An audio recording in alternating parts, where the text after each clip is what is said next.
और इसी बीच उत्तराखंड से सीधी तस्वीरों का रुख करेंगे। गैरसैंण में बजट सत्र जारी है और मुख्यमंत्री पुष्कर सिंह धामी संबोधित कर रहे हैं।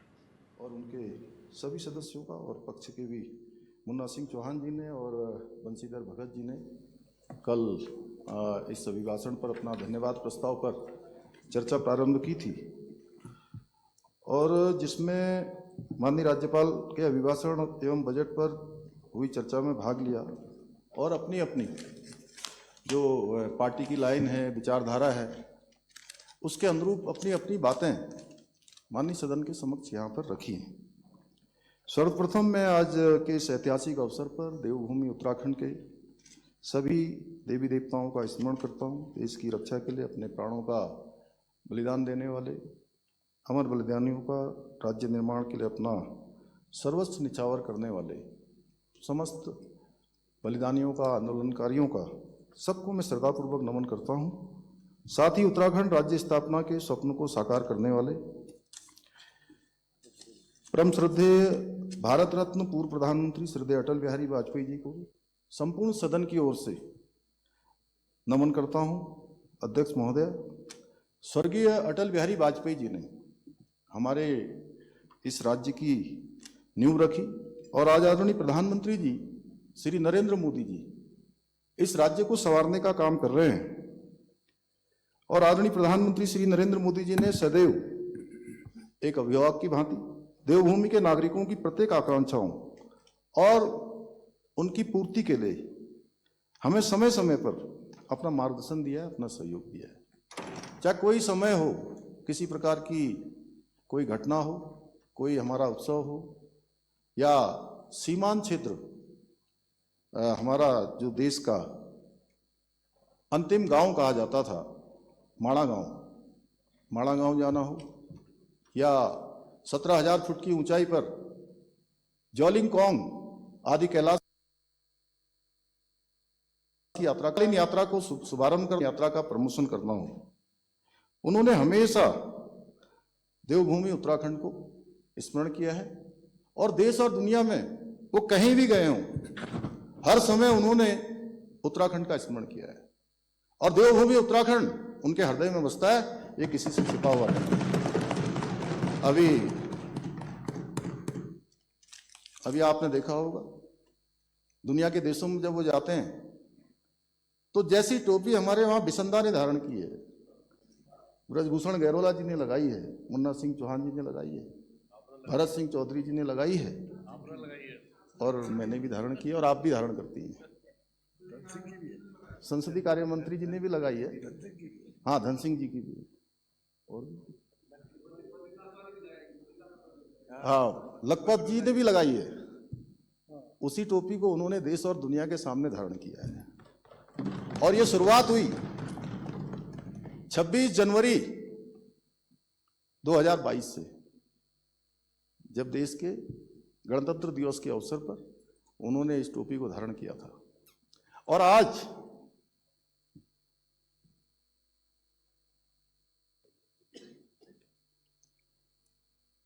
दुनिया के मैं अनेक देशों में भी जाने का मुझे सौभाग्य मिला और देश के भी आज हर एक उत्तराखंडी इस टोपी को भी अपना मान, अपना स्वाभिमान समझता है, अपनी पहचान समझता है, अपनी संस्कृति समझता है। मैं इस अवसर पर सदन के माध्यम से देवभूमि उत्तराखंड की समस्त देवतुल्य जनता की ओर से आदरणीय प्रधानमंत्री जी का हृदय की गहराइयों से आभार व्यक्त करता हूं। माननीय अध्यक्ष महोदय, इस बात का जो विधानसभा का ये बजट का अंतिम पूर्णकालिक बजट होने के साथ साथ कई मायनों में अत्यंत महत्वपूर्ण है। मेरे लिए विशेष महत्व रखता है क्योंकि मुझे भी इस बार पहली बार राज्य के वित्त मंत्री के रूप में सदन के समक्ष राज्य की जनता के लिए आम बजट, सामान्य बजट प्रस्तुत करने का सौभाग्य प्राप्त हुआ। मैं आपके माध्यम से संपूर्ण सदन को यह आश्वस्त करना चाहता हूं कि हमारा ये बजट एक व्यवस्थित रोडमैप द्वारा आगामी वर्षों के लिए राज्य के विकास की स्पष्ट दिशा और दशा तय करेगा। साथ ही राज्य स्थापना के 25 वर्ष पूरे हुए। इस वर्ष हमने रजत जयंती वर्ष के रूप में राज्य का रजतोत्सव भी मनाया। इस ऐतिहासिक अवसर पर हमारी सरकार द्वारा लिए गए संकल्पों को साकार करने की दिशा में ये बजट एक महत्वपूर्ण आधार तैयार करे।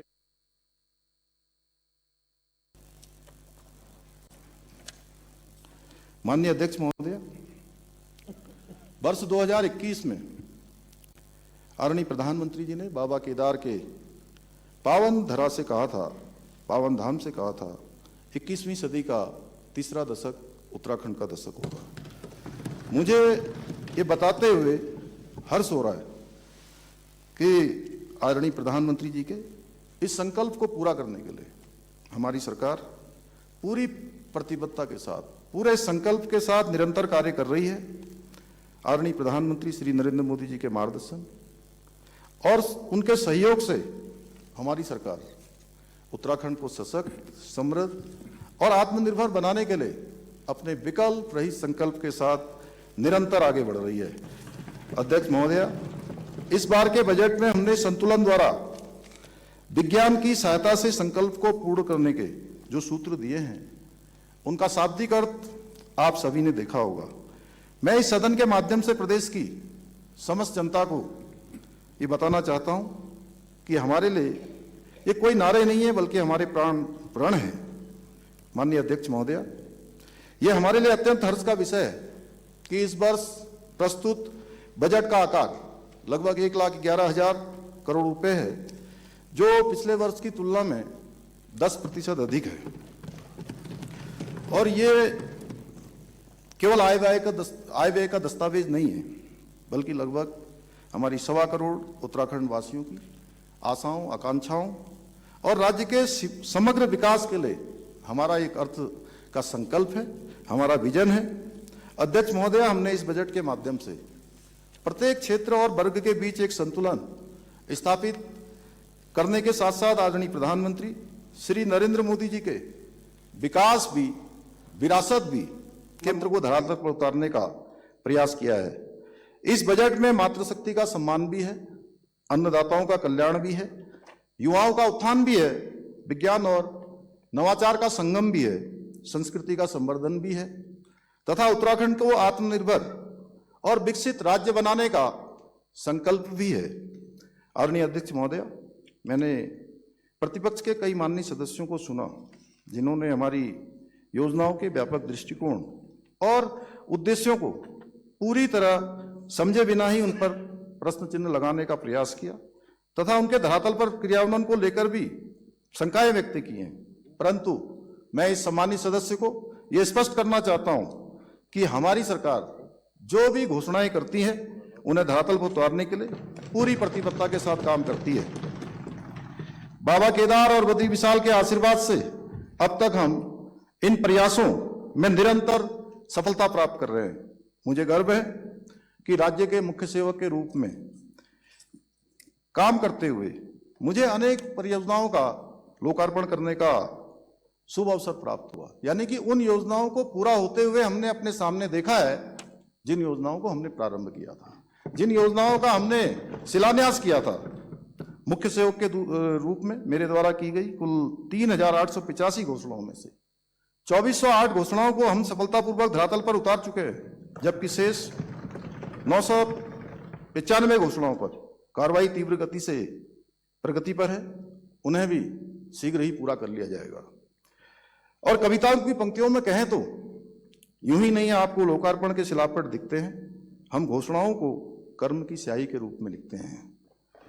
लेकिन ये बात समझना होगा, हमारे प्रतिपक्ष के मित्रों के लिए थोड़ा मुश्किल होगा, क्योंकि उनके समय में इस प्रकार जनता के प्रति जवाबदेही का अभाव रहा है। आदरणीय अध्यक्ष महोदया, उस समय बनने वाली योजनाओं की वास्तविकता से पूरा प्रदेश भली भांति परिचित है। किस प्रकार से बंद कमरों में राज्य के संसाधनों पर जो योजनाएं बनाई जाती थी। माननीय अध्यक्ष महोदया, आदरणीय प्रधानमंत्री जी के नेतृत्व में आज देश के अंदर एक नई कार्य संस्कृति का सूत्रपात हुआ है। आज शासन का अर्थ केवल नीतियां बनाना नहीं है, बल्कि नीतियों के परिणामों में बदलते हुए सबका साथ, सबका विकास, सबका विश्वास और सबका प्रयास, इस मंत्र को साकार करना है। हमने राज्य में रोजगार एवं स्वरोजगार के साधनों को बढ़ाने के साथ साथ विभिन्न क्षेत्रों में 30 से अधिक नीतियों को बनाकर प्रदेश के समग्र विकास का विजन प्रस्तुत करते हुए राज्य को प्रगति पथ पर आगे ले जाने का प्रयास किया है। और इन्हीं प्रयासों का परिणाम है कि बीते 4 वर्षों में उत्तराखंड अनेक क्षेत्रों में देश का अग्रणी राज्य बनकर उभरा है। आज पूरा देश देख रहा है, पूरा उत्तराखंड हमको सराह रहा है, प्रोत्साहन कर रहा है। बीते 4 वर्षों में हमारे राज्य की आर्थिकी में 1.5 गुना से अधिक की वृद्धि हुई है। इतना ही नहीं, पिछले 1 वर्ष में राज्य की जीएसडीपी में 7.23% की बढ़ोतरी हुई है। बीते 4 वर्षों में हमारे राज्य की प्रति व्यक्ति आय में 41% की वृद्धि हुई है। बीते 4 वर्षों में राज्य का बजट का आकार 60,000 करोड़ रुपए से 1,11,000 करोड़ रुपए से अधिक का हो गया। बीते 4 वर्षों में 20,000 से अधिक नए उद्योग स्थापित हुए हैं। बीते 4 वर्षों में राज्य में स्टार्टअप की संख्या 700 से बढ़कर 1700 हो गई है।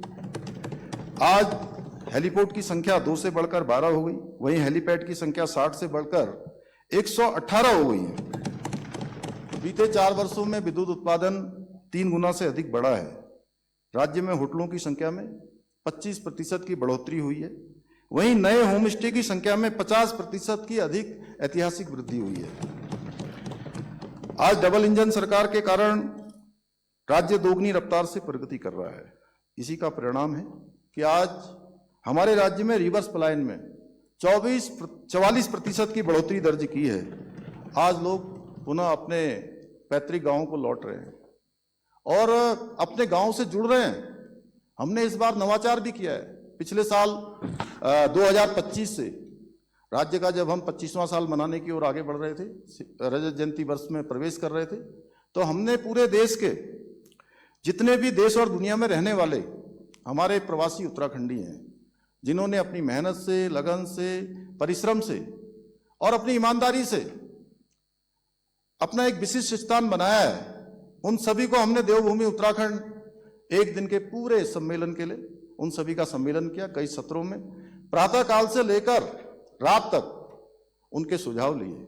अनेक अलग अलग सत्रों में अनेक विशेषज्ञों ने, अनुभवी लोगों ने अनेक चर्चाएं उस पर की और उसका परिणाम हुआ कि अनेक लोगों ने, जिनका नाम आज देश और दुनिया में भी है, उन सभी ने अपने पैतृक गांवों में जाकर अपने अपने गांवों को गोद लेने का प्रयास प्रारंभ किया है। हम नीति आयोग द्वारा, अब हम नहीं कह रहे हैं, ये नीति आयोग भारत सरकार कह रहा है। मैं कहूं, सुबोध भाई कहें या कोई हमारे साथी लोग कहें तो कहते हैं कि हम अपनी तारीफ कर रहे हैं। अब नीति आयोग, भारत सरकार ने 23 और 24 के सतत विकास के लक्ष्यों को हासिल करने में, उस इंडेक्स में हमको देश में पहला स्थान प्राप्त हुआ है।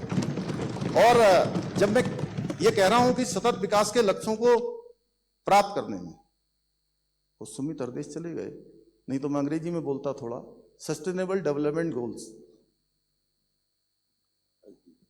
अगर जब हम सस्टेनेबल डेवलपमेंट गोल्स की बात करते हैं तो उसमें कोई एक पैमाना नहीं होता है, उसमें अनेक पैमाने होते हैं। उसमें तमाम प्रकार की सुविधाएं होती हैं, तमाम प्रकार के काम होते हैं, गरीब कल्याण की योजनाएं होती हैं, उनके कुछ मानक होते हैं। उन मानकों को पूरा करने में जब नीति आयोग, भारत सरकार, वो कसौटी करता है, तो उस कसौटी में देवभूमि उत्तराखंड 23-24 के इंडेक्स में पहले नंबर पर आता है। इसमें केवल हमको ही गर्व नहीं होना चाहिए, गर्व सबको होना चाहिए। ये पूरे उत्तराखंड की बात है, पूरे देवभूमि आगे बढ़ रही है। एक किसी की भी सरकार हो, कोई भी हो, हमें भारत सरकार द्वारा जारी सार्वजनिक वित्तीय प्रदर्शन सूचकांक में 23-24 में विशेष राज्यों की श्रेणी में भी दूसरा स्थान प्राप्त हुआ है। हमें ईज ऑफ डूइंग बिजनेस में उत्तराखंड को अचीवर्स तथा स्टार्टअप रैंकिंग में लीडर्स की श्रेणी प्राप्त हुई है। हमें नीति आयोग द्वारा जारी इंडिया इनोवेशन इंडेक्स रिपोर्ट में उत्तर पूर्वी एवं हिमालयी राज्यों में दूसरा स्थान प्राप्त हुआ है। अब ये रिपोर्ट यहां से नहीं बन रही है, इस रिपोर्ट में नीति आयोग भी है, इसमें वो मनीला से संबंधित जो कार्यालय होता है एडीबी का वो कार्यालय भी इस मानकों को देखता है। उसमें हमको ये सब उपलब्धियां राज्य को प्राप्त हुई हैं। हमें केंद्रीय विद्युत मंत्रालय द्वारा जारी डिस्ट्रीब्यूशन यूटिलिटी रैंकिंग में वर्ष 2025 में विशेष श्रेणी के डिस्कॉम में प्रथम स्थान प्राप्त हुआ है तथा सामान्य श्रेणी में देश में दूसरा स्थान हासिल हुआ है। हमें बीते 4 वर्षों में लगातार देश में मोस्ट फिल्म फ्रेंडली स्टेट होने का गौरव भी प्राप्त हो रहा है। पीएम जनमन कार्यक्रम, उसमें हमारा ही जिला है गोपालदा उधम सिंह नगर का। तो वर्ष 2025 में हमारे राज्य के उधम सिंह नगर को देश में चौथा स्थान प्राप्त हुआ है। हमें वर्ष 2024 में पब्लिक एडमिनिस्ट्रेशन के क्षेत्र में प्रधानमंत्री उत्कृष्टता पुरस्कार प्राप्त हुआ है। ई गवर्नेंस पुरस्कार के अंतर्गत हमारी ई ऑडिट प्रणाली को 18वां CSI SIGE गवर्नेंस पुरस्कार प्राप्त हुआ है। हमें हमारे स्वास्थ्य मंत्री जी और पूरे स्वास्थ्य विभाग ने बड़ा उत्कृष्ट काम किया। हमें टीबी मुक्त पंचायत पहल 2025 के अंतर्गत टीबी उन्मूलन के लिए समुदाय आधारित प्रयासों के लिए भी राष्ट्रीय पुरस्कार प्राप्त हुआ है। हम किसानों की आय में वृद्धि करने के साथ साथ, सौरभ बहुगुणा जी हैं यहाँ पर, इनके मंत्रालय ने मत्स्य विकास के क्षेत्र में भी हम देश के अग्रणी राज्यों में हमारा स्थान बना है। हमारा राज्य युवाओं को रोजगार के अवसर उपलब्ध कराने में भी देश का अग्रणी राज्य बनकर उभरा है। हम वर्ष 2024 में नीति आयोग द्वारा जारी एक्सपोर्ट प्रिपेयर्डनेस इंडेक्स में भी देश के अग्रणी राज्यों में शामिल हुए हैं। हमें पर्यटन, एविएशन और खेल के विकास से जुड़े क्षेत्रों में भी best state for promotion of aviation ecosystem तथा बेस्ट विलेज, बेस्ट डिस्ट्रिक्ट जैसे राष्ट्रीय सम्मान प्राप्त हुए हैं। आज उत्तराखंड को national logistic index, state startup ecosystem, state energy and green index जैसे कई राष्ट्रीय सूचकांकों में विभिन्न पुरस्कार प्राप्त हुए हैं। हमें खनन क्षेत्रों में किए गए सुधार के लिए भी केंद्र सरकार द्वारा जारी राज्य खनन तत्परता सूचकांक में देश भर में दूसरा स्थान प्राप्त हुआ है। साथ ही इसके लिए हमारे राज्य को 200 करोड़ रुपए का प्रोत्साहन पुरस्कार भी प्रदान किया गया है। आज हमारी सरकार द्वारा किए गए सख्त और पारदर्शी निर्णयों का परिणाम है कि आबकारी और खनन जैसे विभागों से राज्य को पहले की तुलना में कई गुना राज्य की तिजोरी में अधिक राजस्व प्राप्त हो रहा है। इसमें हंसिए मत, खुश होइए। आदरणीय अध्यक्ष महोदय, आप थोड़ा सुनना भी सीख लो। इतने सीनियर हो भाई। काजी जी, जब आप बोल रहे थे सब सुन रहे थे यहाँ। मैं आपकी विद्वता का बड़ा कायल हूं, लेकिन विद्वता इसमें भी होती थी अच्छा श्रोता होना। अच्छे श्रोता बनिए, अच्छे श्रोता बनिए। चलिए ताली बजाओ इनके लिए। आदरणीय अध्यक्ष महोदय, खनन गतिविधियों को लगभग पूरी तरह से बाहुबलियों और दबंगों के भरोसे छोड़ दिया गया था। एक समय ऐसा भी था। नियमों के खुलेआम अनदेखी हुआ करती थी।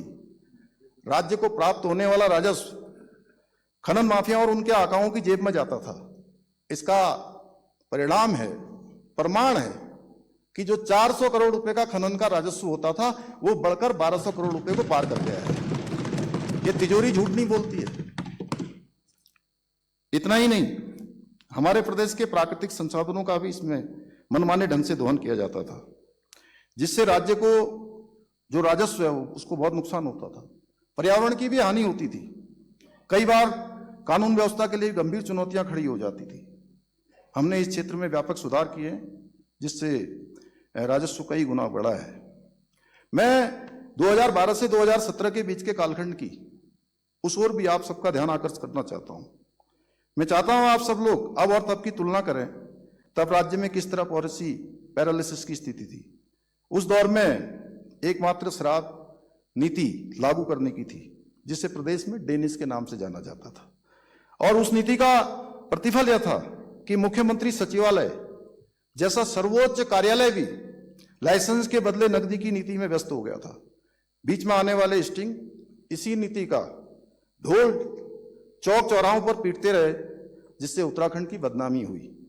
वहीं आज हमारे पारदर्शी फैसलों से हमारा प्रदेश निवेश से लेकर रोजगार के क्षेत्र में हर मोर्चे पर निरंतर प्रगति कर रहा है और देश में चारों तरफ हमारे इन प्रयासों की प्रशंसा हो रही है।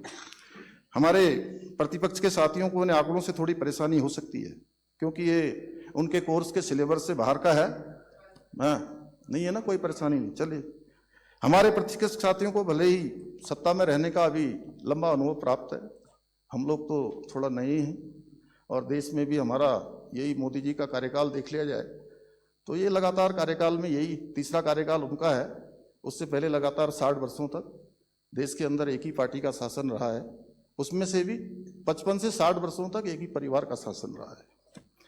तो इसलिए हम लोग काम करने के अनुभव में थोड़ी कमी कह सकते हैं आप लोगों के अनुभव के मुकाबले, क्योंकि आप लोगों ने विकास के नाम पर जो विकास किया वो पूरे देश में आज दिखाई दे रहा है।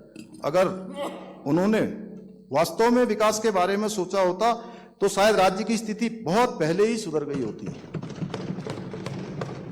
लेकिन हमेशा भ्रम फैलाने का काम, झूठे वायदे किए गए, धरातल पर कोई काम नहीं किया गया, जिसके कारण पिछले 9 वर्ष से राज्य के अंदर लगातार आप प्रतिपक्ष में काम कर रहे हैं। आदरणीय अध्यक्ष महोदय, इस सदन में उपस्थित प्रत्येक व्यक्ति भली भांति जानता है कि प्रदेश की जनता ने हम सभी को उनकी आकांक्षाओं को, उनकी आशाओं को और उनकी समस्याओं को सदन के माध्यम से उठाने के लिए भेजा है।